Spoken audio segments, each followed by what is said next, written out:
What's up? So you clicked on this video because right now you're either looking to apply for a master's degree in counseling, or you've already applied for a master's degree in counseling, got accepted in a program, and you're just trying to figure out what to expect out of this program, right? It's only natural. So introducing myself, my name is Sean. I'm in my second to last semester in a master's program at the University of Charlotte, North Carolina, UNC Charlotte. And I wanted to wait to make this video because I wanted to go through the program, experience it, and then bring you guys my in-depth insight and reflect about what it's like and what to really expect. So I'll go ahead and dig into that. So the first thing I want you guys to understand about getting a master's in clinical mental health, the first thing is it's about self-development. It's about self-development. When I first came into the program, we were all there on the onboarding process, or where they get all the new students arriving into the program, and you meet the different professors and things of that nature. Orientation process. And one of the professors said, I don't want you guys to be in such a rush to get through this program. He said, don't go through the program, let the program go through you.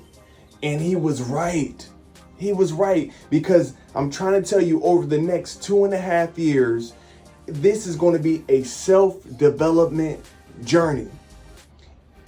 And it's going to be easier if you come into this thing as a blank slate, as an empty vessel. Because a lot of the coursework is, yes, to educate you and teach you new concepts.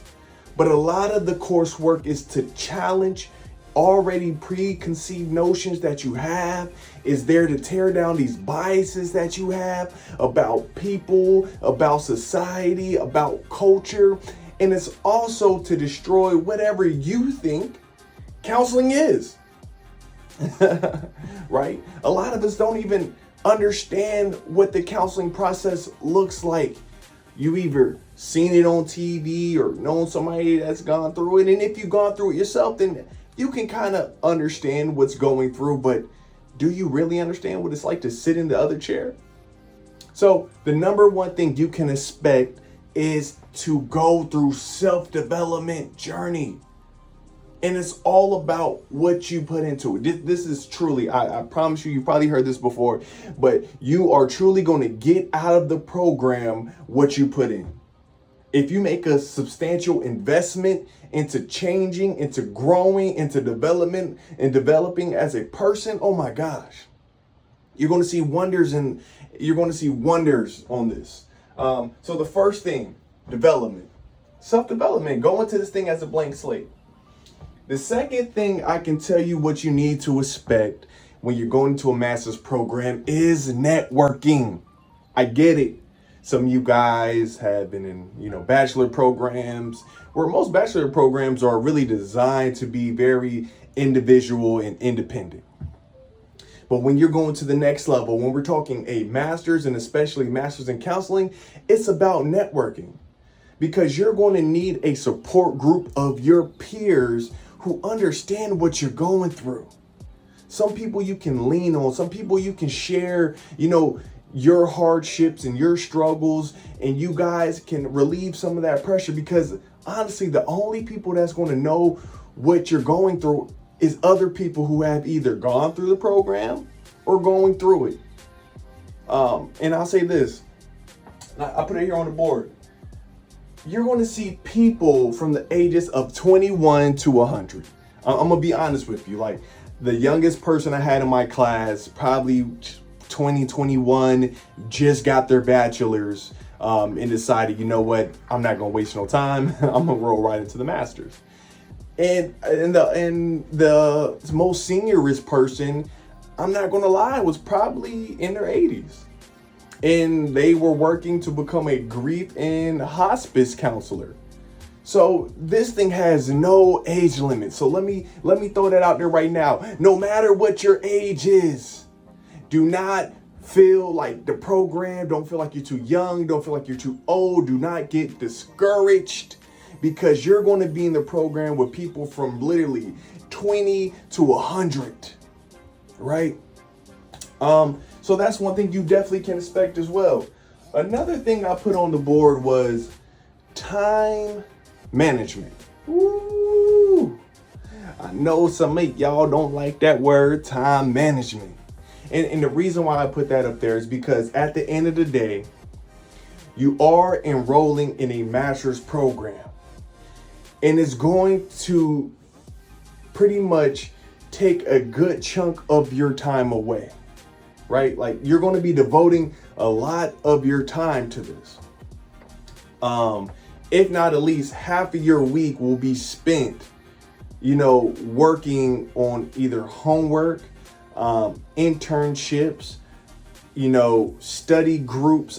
You're just going to be giving a lot of time to this thing. So be prepared.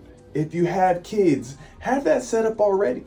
Don't try to get in this bad boy and then trying to figure out, oh man, what's the the babysitting situation looking like? What's the childcare situation looking like? If you have a 9-to-5 job, don't get in this thing trying to figure out how are you going to work the schedule around the school. That's something you should already know. I cannot tell you how many students I have seen, unfortunately, have to delay the process because the job that they were working wasn't working with the school schedule.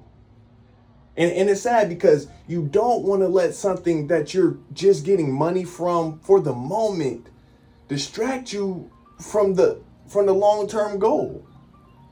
And I've seen people have to, delay by 6 months. I've seen people have to drop out of the program, all because they weren't able to manage that time between school, the time between they needed for their job, time they needed between their family. So please get that in order. Try to get that planned out as much as possible. And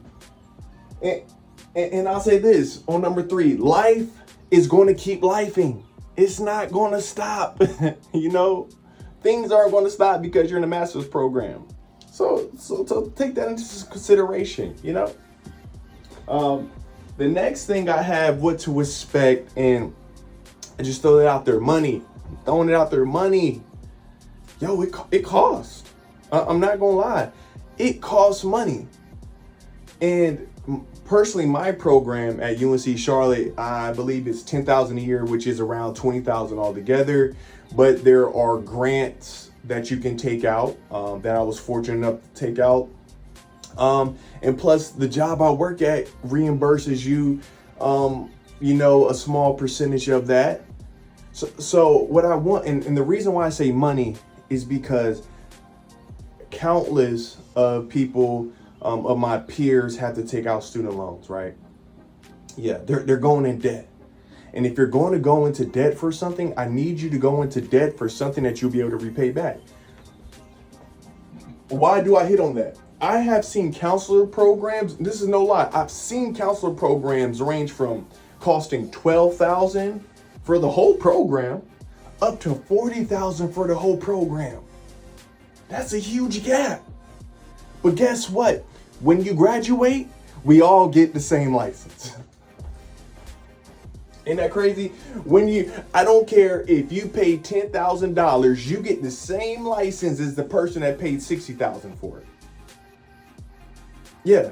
So just because you're paying a significant amount of money doesn't mean it's setting you up to be any better in any other position that somebody's paying less. So please take that into consideration. Yo, this thing costs. And what you don't want to do is go into tremendous debt, especially if you have debt from your bachelor's. You don't want to go into a master's program getting more debt, because I'm going to just keep this real. I'm going to keep it real with you. You can look it up. The average salary, the average starting salary for somebody who has a master's in counseling is around $45,000 to $50,000 a year. So if you think that you're pulling out $50,000 to $100,000 worth of debt, you got to do some priority searching. We're going to have to make some things make some sense, right? So yeah, you know, you can make tremendous amount of money going into private practice. You can be above 100,000, but there are definitely some jobs out there where the salary ain't gonna match that student loan debt to ratio. So money. And the last thing I'm going to say about going into get a master's in clinical mental health is that the work will work itself. You've gotten this far. You've gone through 4 years of school. Some of you guys already have a master's degree. Some people have a PhD and decide to come back and get a master's. I don't know why you would do that, but okay.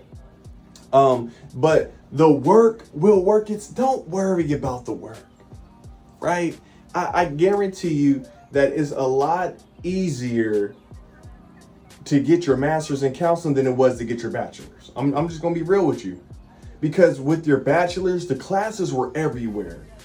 And some of the classes you didn't want to take, so it made it even more harder to be able to get through that class. But when you are in a program like clinical mental health, all the classes are pretty much interesting and they keep you motivated to get through it.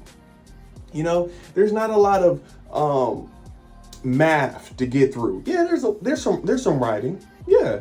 You're gonna have to write some papers. You're gonna have to do some discussion boards, but let the work worry about itself because you're gonna get it done.